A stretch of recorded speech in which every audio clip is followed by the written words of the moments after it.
नमस्कार. बातम्यांच्या लंच बॉक्समध्ये तुमचं स्वागत. बातमीपत्राच्या सुरुवातीला बातमी महागाई संदर्भातली.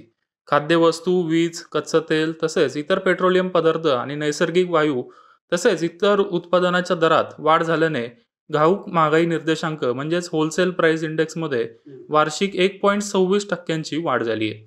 तर मार्च महिन्याच्या तुलनेत या महागाईच्या इंडेक्समध्ये 0.53% वाढ पाहायला मिळाली, अशी माहिती वाणिज्य आणि उद्योग मंत्रालयाने दिली आहे.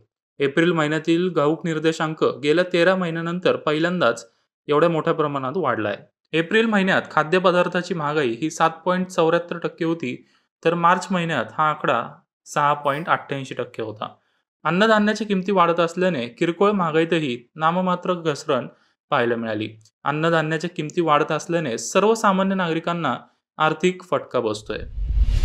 आता बातमी प्रॉव्हिडंट फंड संदर्भातली. कर्मचारी भविष्य निर्वाह निधी म्हणजेच PF कार्यालयाने एक मोठा निर्णय घेतलाय. शिक्षण, घर खरेदी आणि लग्न या संदर्भातल्या EPFO योजना 1952च्या अंतर्गत नियमात एक मोठा बदल करण्यात आलाय. आता शिक्षण, लग्न, घर खरेदीसाठी ऑटो क्लेम ॲडव्हान्स सेटलमेंटला ऑटो मोडमध्ये करण्यात येईल. तसेच दाव्याची रक्कम ही 50,000हून 1,00,000 रुपयापर्यंत वाढवण्यात आली आहे. तसेच आता रक्कमही 10 दिवसांऐवजी 3 ते 4 दिवसातच मिळणार आहे. यामुळे करोडो कर्मचाऱ्यांना फायदा होईल. आता बातमी म्युच्युअल फंड संदर्भातली. लोकसभा निवडणुकांमुळे सध्या शेअर बाजारात तीव्र चढ उतार होत आहेत. त्यामुळे गुंतवणूकदारांनी आपला मोर्चा डेट म्युच्युअल फंडकडे वळवला आहे. गेल्या 3 वर्षापासून डेट म्युच्युअल फंडकडे गुंतवणुकीचा ओघ कमी झाला होता. मात्र एप्रिल महिन्यात डेट म्युच्युअल फंड्समध्ये 66,000 कोटी रुपयांची गुंतवणूकदारांनी केली आहे. विशेष म्हणजे गिल्ड फंडात सर्वाधिक म्हणजे 5,210 कोटी रुपयांचा निधी आलाय.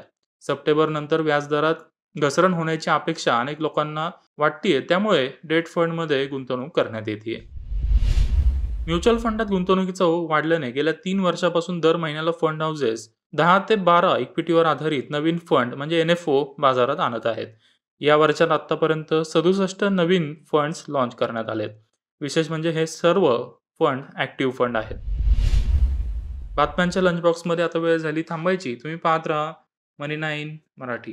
सोनं, bank deposit, real estate, mutual funds, shares आणि इतर गुंतवणुकी संदर्भात तुमच्या मनात काही प्रश्न आहेत का?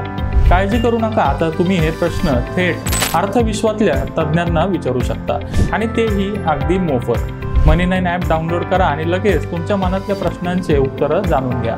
प्रश्न तुमचे, उत्तरं तज्ज्ञांचे.